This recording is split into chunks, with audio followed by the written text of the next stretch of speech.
Marami sa atin ang sobrang ingat pagdating sa kalusugan dahil iniiwasan natin ang uminom ng alak, hindi tayo naninigarilyo at tinitigilan na rin natin ang pag-inom ng mga masibong soft drinks.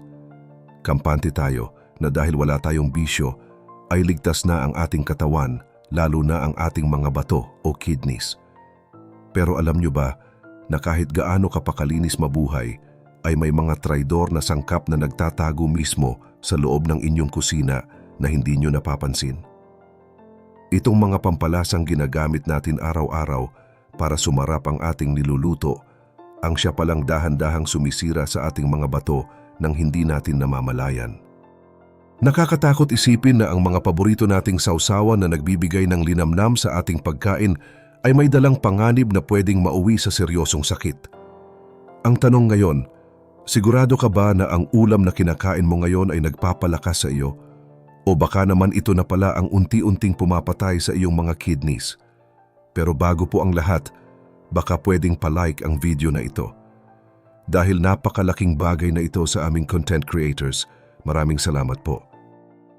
Para mas maintindihan natin kung bakit ito delikado, isipin nyo na lang na ang ating bato ay parang isang filter o pansala ng tubig sa ating bahay. Ang trabaho nito ay salain ang ating dugo para alisin ang mga dumi at toxins na nakukuha natin sa paligid o sa mga kinakain nating hindi masyadong masustansya gaya ng mga street foods. Kapag ang filter na ito ay laging barado o napupuwersa ng husto dahil sa mga kinakain natin, dito na nagsisimulang masira ang mga maliliit na ugat sa loob nito. Ang pinakamalaking dahilan kung bakit nasisira ang pansalang ito ay ang sobrang taas na sodium o asin sa ating katawan. Kapag masyadong maraming asin sa iyong dugo, hinahatak nito ang tubig pabalik sa iyong mga ugat, kaya naman lalong tumataas ang iyong blood pressure. Kapag laging mataas ang presyon mo, para kang nagbuhos ng mainit na mantika sa isang plastic na filter dahil unti-unti itong masisira hanggang sa hindi na ito makapagtrabaho ng maayos. May isang kwento tungkol sa isang pasyente na tawagin nating si Alex na nasa edad 25 pa lang. Si Alex ay isang taong masasabi nating napaka-healthy dahil hindi siya umiinom ng alak at malakas siyang kumain ng mga prutas at gulay. Pero may isang ugali siya na hinding-hindi niya matanggal dahil kahit saan siya magpunta ay lagi siyang may dalang sariling pampalasa. Hindi raw kasi kumpleto ang lasa ng kanyang pagkain kapag hindi siya nagdadagdag ng sausawan sa kanyang plato kahit nasa handaan o nasa biyahe siya. Ang hindi alam ni Alex, sa bawat patak at bawat beses na dinududot niya ang kanyang pagkain sa sausawan, nilulunod na pala niya ang kanyang bato sa sobrang daming sodium. Ayon sa mga eksperto sa kalusugan, ang dapat lang nating kainin na sodium sa isang buong araw ay hindi dapat lalampas sa 2,000 miligramo. Ang problema rito ay ang isang kutsara lang ng toyo o patis ay pwedeng umabot na agad sa 1,000 at 500 miligramo, kaya isang ulam mo pa lang ay halos ubos na ang kota mo para sa buong araw. Pero sa kabila ng ingay tungkol sa toyo at patis, alam nyo ba na hindi lang sila ang pinakamapanganib sa ating listahan? Dahil sa totoo lang, ang toyo at patis ay tradisyonal na pampalasa na mas kakaunti ang halong chemical kumpara sa mga susunod nating pag-uusapan. May mga pampalasa kasi na tinatawag nating notorious o talagang tuso dahil punong-puno ang mga ito ng iba't ibang preservatives at additives na hindi natin nababasa sa likod ng bote. Dito tayo bumalik sa kwento ni Alex. Ang palaging dala-dala ni Alex kahit saan siya magpunta, sa kasal man, birthday o kahit sa bakasyon, ay ang mga liquid seasoning. Akala natin ay okay lang dahil ilang patak lang naman ang inilalagay natin sa ibabaw ng kanin o ulam, pero dito tayo nagkakamali. Ang mga liquid seasoning ay sobrang concentrated o siksik sa alat na hindi mo agad malalasahan dahil natatakpan ito ng ibang flavor enhancers. Dahil liquid ang pampalasang ito, napakadaling sumobra sa paggamit ng hindi natin namamalayan. Kung babasahin nyo ang mga sangkap sa likod, makikita nyo ang mga pangalang mahirap bigkasin gaya ng disodium guanylate, potassium sorbate at mga food coloring. Ang nangyari kay Alex ay tinatawag na microdosing, kung saan paunti-unti pero araw-araw ang pagpasok ng maliliit na lason sa kanyang katawan. Sa loob ng 6 na buwan hanggang 1 taon na ganito ang sistema, unti-unting naipon ang mga kemikal na ito hanggang sa bumigay na ang kanyang mga bato at mauwi sa seryosong sakit na CKD. Isang mahalagang paalala ito na ang maliliit na bagay na paulit-ulit nating ginagawa ay may malaking epekto sa ating kalusugan pagdating ng panahon. Isunod naman natin ang isa pang sikat sa mga tindahan at laging kasama sa ating mga masabaw na ulam, ang mga broth cubes.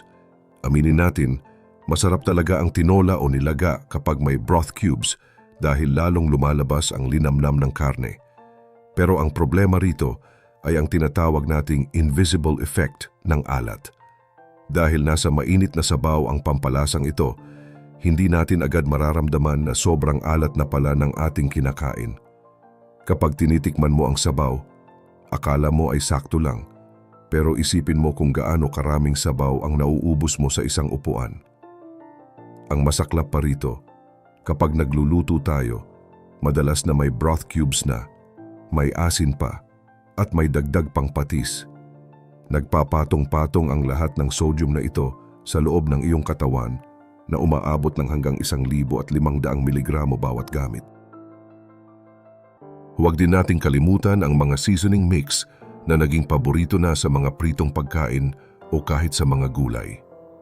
Ang mga ito ay ginagawang hyper-palatable ang ating mga ulam, ibig sabihin ay sobrang sarap at linamnam na hindi na natin malaman kung kailan tayo dapat tumigil sa pagkain. Dahil sa sarap, napaparami ang lagay natin ng pampalasa at napaparami rin ang ating kain ng kanin. Ang resulta ay double whammy. Dahil bukod sa maraming asin, marami ring sobrang calories ang pumapasok sa ating katawan. Isa pa sa listahan ay ang bagoong na paborito nating kapares ng mangga o kare-kare. Alam nating lahat na maalat ito, pero ang isang kutsara lang nito ay pwedeng lumagpas na agad sa kalahati ng kailangan nating sodium sa isang araw. Bagaman mas madali nating mapansin ang alat ng bagoong kumpara sa mga seasoning mix, kailangan pa rin ng matinding disiplina sa paggamit nito. Sa kabila ng mga babalang tinalakay natin tungkol sa mga pampalasa, hindi naman ibig sabihin nito ay kailangan na nating magtiis sa matabang o walang lasang pagkain habang buhay. Ang totoo, maaari pa rin nating ma-enjoy ang bawat subo nang hindi isinasakripisyo ang kalusugan ng ating mga bato. May mga praktikal at natural na paraan para mapanatili ang sarap ng ulam nang hindi gumagamit ng mga kemikal na pampalasa. Ang unang tip ay ang paggamit ng mga natural na alternatibo gaya ng kalamansi at suka. Sa halip na umasa sa mga liquid seasoning na punong-puno ng preservatives, subukan nating bumalik sa natural. Ang kalamansi ay hindi lang nagbibigay ng asim, kundi mayaman din ito sa vitamin C na nagsisilbing antioxidant para mabawasan ang stress sa ating katawan.